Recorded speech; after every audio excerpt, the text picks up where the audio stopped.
मैं धन्यवाद देता हूं उच्च शिक्षण संस्था, उच्च शिक्षा विभाग को, जिन्होंने समयबद्ध तरीके से इस कार्य योजना को आगे बढ़ा करके आज इस समारोह को भी आयोजन आगरा से ही, हमारे उच्च शिक्षा मंत्री के गृह जनपद से ही इसको आज प्रारंभ करने जा रहे हैं।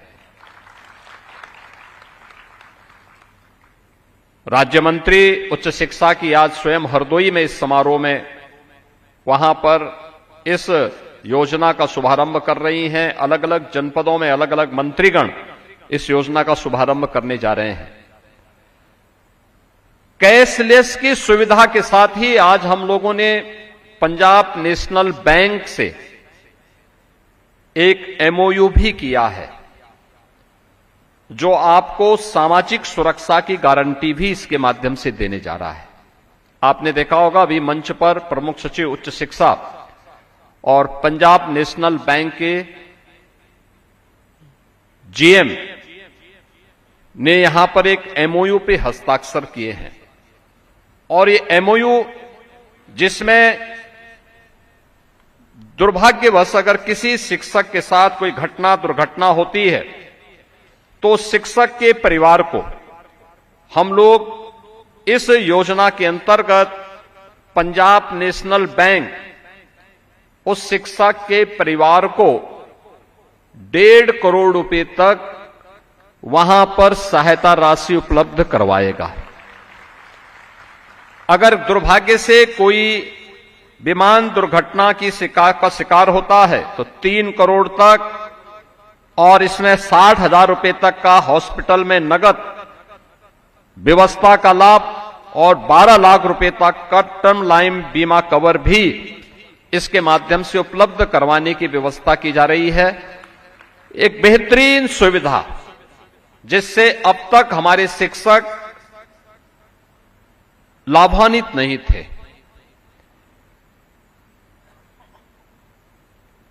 किसी के सामने इस प्रकार की घटना न हो, किसी को हॉस्पिटल न जाना पड़े, दुर्घटना का शिकार न होना पड़े, ये हम ईश्वर से प्रार्थना करेंगे, लेकिन व्यवस्था है। दुर्घटनाएं अगर बोल करके नहीं आती हैं, मुहूर्त देख करके नहीं आती हैं, कोई भी व्यक्ति उसकी चपेट में आ सकता है, लेकिन जब आता है तो उस समय वह व्यक्ति या उसका परिवार अपने आप को असहाय महसूस न करे, बल्कि सिस्टम उसके साथ खड़ा है, शासन उसके साथ खड़ा है, बैंकर्स उसके साथ खड़े हैं, और वह उस चुनौती का मुकाबला कर सके। इस दिशा से ये 2 प्रकार की सुविधा, जिसमें एक प्रकार की सुविधा जिसमें प्रतिवर्ष 5 लाख रुपए की कैशलेस स्वास्थ्य की सुविधा राज्य सरकार आज को उपलब्ध करा रही है, और दूसरा राज्य सरकार के सहयोग से आपको सामाजिक सुरक्षा की गारंटी भी उपलब्ध करवाई जा रही है, जिसमें शासकीय जितने भी हमारे महाविद्यालय हैं, विश्वविद्यालय हैं या गवर्नमेंट एडेड कॉलेजेज हैं, उनके प्राध्यापकों को 1.5 करोड़ से लेकर के 3 करोड़ रुपए तक की सहायता किसी दुर्घटना में स्थायी विकलांगता के अवसर स्थिति में ये उपलब्ध पीएनबी पंजाब नेशनल बैंक के माध्यम से उनको बीमा कवर उपलब्ध करवाया जा रहा है।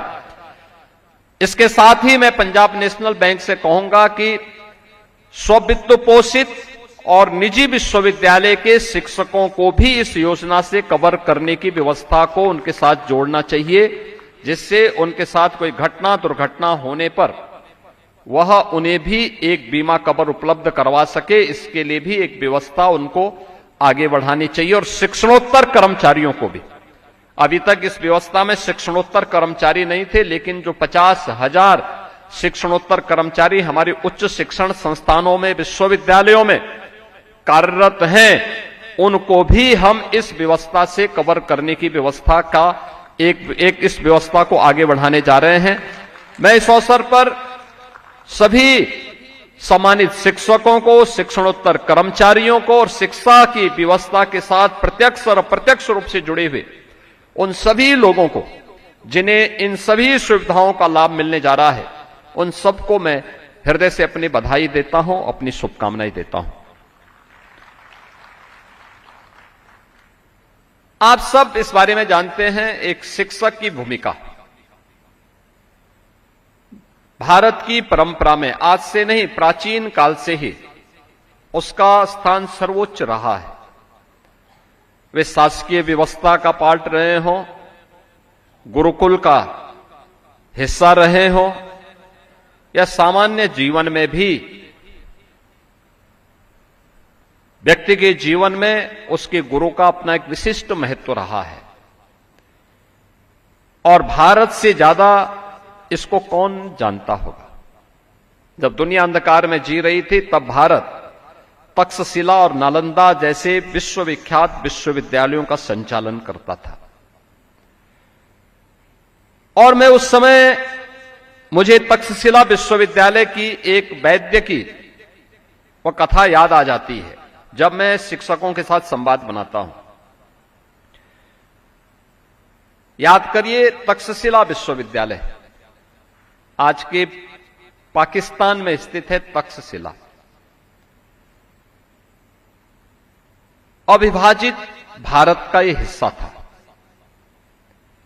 तक्ष प्रभु श्री राम के अनुज भरत के पुत्र के नाम पर, तक्ष के नाम पर वह तक्षशिला पड़ा। 2500 वर्ष पहले वहां पर एक विश्वविख्यात विश्वविद्यालय था, जहां पर जीवन के प्रत्येक क्षेत्र के बारे में दुनिया भर से आए हुए स्नातकों को पारंगत किया जाता था। उन्हीं में एक विश्वविख्यात वैद्य हुए जीवक। जीवक के जीवन की यह घटना आपको याद होगी। जब उन्होंने तक्षशिला में अपना अध्ययन पूरा किया, लंबे समय तक वे तक्षशिला में रहे, तो लंबे समय के बाद उनको अवसर आया कि अब मुझे अपने देश वापस जाना चाहिए। वे अपने देश में यानी काशी वापस आना चाहते थे।